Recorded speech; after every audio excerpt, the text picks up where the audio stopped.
We are at Pomposa Abbey in northeast Italy. It was founded in the late Carolingian period as a Benedictine monastery. The earliest documentation of an abbey dates to 874, but this was possibly a religious community as far back as the 7th century. Located in a favorable geographic location and close to important trade routes, the abbey also benefited from the area's good farming soil. Generous donations of cash and land added to its wealth and power, which reached an apex in the late 11th century when over 100 monks lived here. Pomposa Abbey became an important cultural, spiritual, and artistic center known for the work of its scribe monks. Besides a church and a chapter house, these grounds had a refectory, a guest room, a library, and a dormitory. We're looking at the entry to the church with the immense bell tower on the left. To our right, we can see that the facade's upper section is spare, with 2 windows and a small opening between them. Below is the atrium with 3 arches and 2 pierced circular barriers. Interestingly, its decorations seem inspired by Persian influences. On one side, 2 mythical creatures with wings of eagles and the bodies of lions eat fruit from a central tree. These images likely spread to the west as a result of trade of decorated fabrics. The atrium was constructed by a builder named Mazzullo. We know this because he wrote a message on a memorial stone in the facade. In this video, we see the lovely and peaceful grounds of the abbey. The remains of some monastic buildings are to our right, and on the left is the graceful bell tower. A different builder created the tower, which was begun in 1063 and is one of the finest surviving bell towers from the Romanesque period. Deusdedit, the tower's builder, created a then very modern work in the advanced Lombardic Romanesque style. As our eyes travel up the sides of the tower, the openings take more space than the wall. The lower levels have only 1 opening, gradually increasing in numbers on the upper levels. Pilasters decorate the walls, and although the atrium and the tower complement each other, we can see clear differences in their styles. We are looking at the entry to the chapter house. Before going inside, let's examine why it is here and its importance. We all know there are 2 things that we can't escape: death and taxes. This was as true in the early Middle Ages as it is now. So to avoid taxes, the wealthier families sometimes created monasteries to reduce their tax burden and to pass the family land to future generations with greater ease. And as you might suspect, some of these monasteries did not enforce the standards one would expect of a religious community, a life dedicated to worship and work. So in the 6th century, Benedict of Nursia created the Rules of Saint Benedict, establishing standards and guidelines for living in a monastery.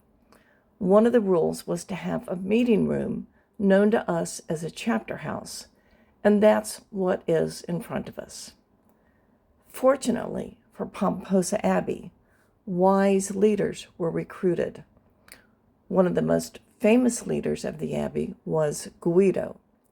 Guido was born in Ravenna in 970, and he first lived as a hermit monk. Later, he was appointed as the bishop of Pomposa as a young man. Guido got on well with the Archbishop of Ravenna, who protected the abbey and endowed it with benefices and immunities. During his time as abbot, from 1008 to 1046, St. Guido undertook a number of reforms and enhanced the abbey's independence, attracting serious young men to become monks. Another famous Pomposa Abbey monk was also named Guido. During this time, music was becoming more complex. Polyphonic music was developed around this time, and Guido di Arezzo, a musician, is credited with inventing, or at least helping to develop, the use of a staff in musical notation. The inside of the chapter house is covered with paintings.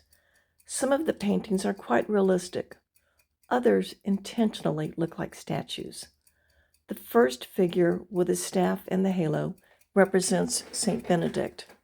The image between the windows is a 15th century painting with angels collecting blood from a crucified Christ. The painter was a pupil of Giotto, considered the first Renaissance painter by many art historians. Look at the faces of those angels surrounding Christ, and you will see a similarity to Giotto's famous fresco in the Scrovegni chapel.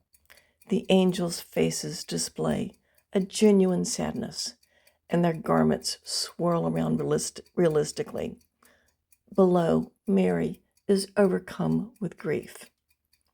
Then we briefly see an image of the famed abbot, St. Guido, and his crozier and halo in a pose similar to that of St. Benedict. We are now in the refectory, or the room used by the monks for communal meals, built in the 11th century. The monks' diets were governed by the rules of St. Benedict. They were allowed a pound of bread, a quarter liter of wine, and poultry or fish. With a few exceptions, meat was only allowed on special occasions, with lamb served at Easter. The refectory was first decorated when it was built, then again in the 12th century. The east wall, which we are looking at now, was completed in the early 14th century. There are 3 scenes. The one on our left is the Last Supper. Look closely and you will see that Judas alone has a black halo. Christ is enthroned in the middle scene, surrounded by saints, and the scene on the right represents what is known as the Supper of Abbot Guido.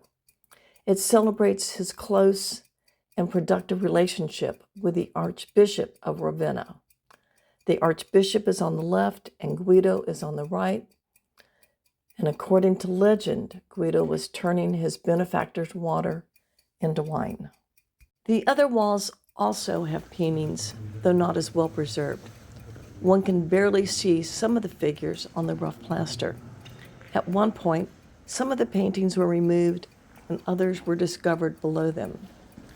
Images include daily scenes of the monastery and the oration in the garden. The new roof was installed at the end of the 1320s. Finally, we are inside the church, which is covered with frescoes. It is a Carolingian structure with a basilica floor plan and an 11th century apse. The apse frescoes came later. They were created by Vitale de Bologna and his assistants.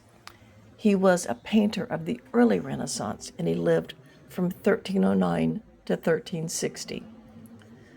Throughout the church, the 14th century frescoes were added long after the building's creation. They are what is called wrap-around paintings, and they are on 3 levels, all starting on the right-hand side of the presbytery. The highest register begins with Adam and Eve and continues with stories from the Old Testament progressing around the walls. The middle register contains images from the New Testament, and the lowest register gives us angels and saints. The exit wall is the Last Judgment and the last image we see before leaving. The nave has arcaded and very wide aisles, and the geometric stone pavement was installed in the 12th century. The abbey's power started to decline when a tremendous flood changed the flow of the nearby River Po.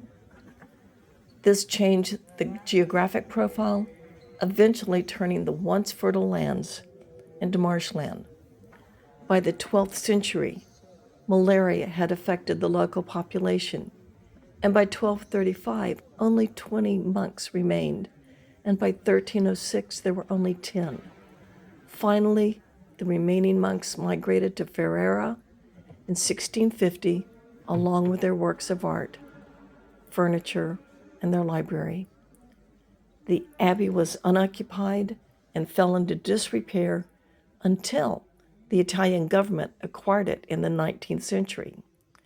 Environmental conditions improved, some marshland has been reclaimed, and the preservation efforts have recovered some of the beautiful architecture and paintings that we've seen. Thank you for visiting the Pomposa Abbey with me, and I hope you enjoyed this tour.